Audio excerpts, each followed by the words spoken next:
Hello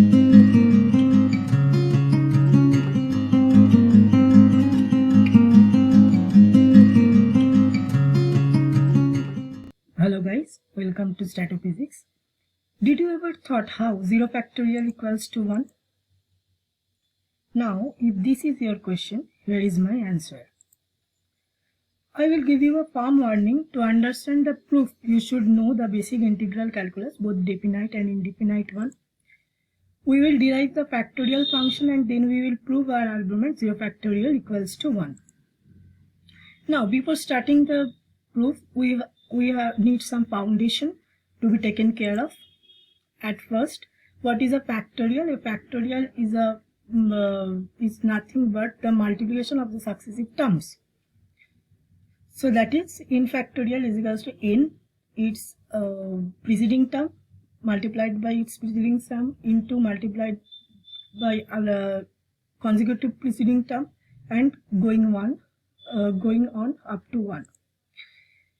Integration by parts for definite integrals are given by this, and for definite ones it is given by this. So this formula is very much important for our proof and to understand the proof and to use the techniques in different levels. And I have provided the integration of exponential function having power of a, and if we integrate it within a range of limit p to c, we will get this form. Now let's start with the factorial function. Let's start with an integral. The integral is nothing but a exponential function starting from 0 and extending up to infinity. So it is an infinite integral. And if we perform this using the formula I have shown you or by your basics of integral calculus, you will find that the answer will be 1 by alpha. Now let's perform the same integral with a x multiplied by it. So I am multiplying a x to this function, to this exponential function, and then integrating within the same limit. So using the definite integrals by parts formula, I get that the solution is 1 by alpha square. Now I am explaining this one, that is I had at first split it and then put the limits, and now this portion is becoming 0, because if we put x equals to 0, then it terms become 0, and if we put x equals to infinity, anything to the power infinity is 0. So thus it is occurring, and here a minus alpha will appear, but I have changed the limits to here I have changed the limits and such that it becomes positive. And here also by integrating this, we have to do this integration definite and then integrate the whole thing, and after integrating we get that 1 by alpha 0 to infinity becomes this, and we got this integral as 1 by alpha, so the answer becomes 1 by alpha square. Now we will multiply with the second integral by x again. So what happens is x e to the power minus alpha x is further multiplied by x and integrated within the same limit, and thus we get here 2 factorial by alpha cube. Guys, this integration is done in detail, so there shouldn't be any problem in understanding this. If there, please comment down below so that I can provide you some help. Similarly, if we carried on multiplying the terms, that is, if we multiplied again x, that becomes x cube, we will get this. You can perform it by yourself. Thus, if we carry on multiplying n times, so we are keep going on multiplying and multiplying x up to n times, then what we will get is n factorial by alpha n plus 1, and you can verify it from here. Suppose here the n is 1.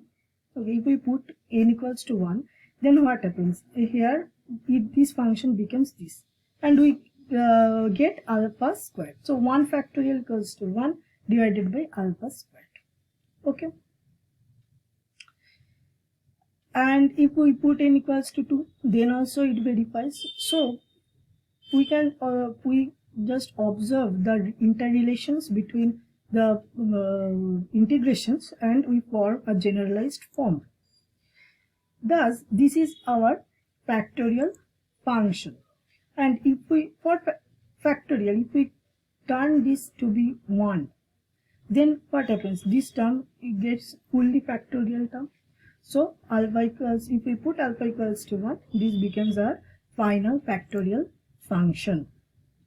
So this is our factorial function, and you can use to find any value using this factorial function. But I am giving you a fact that factorial of negative number doesn't exist. Okay.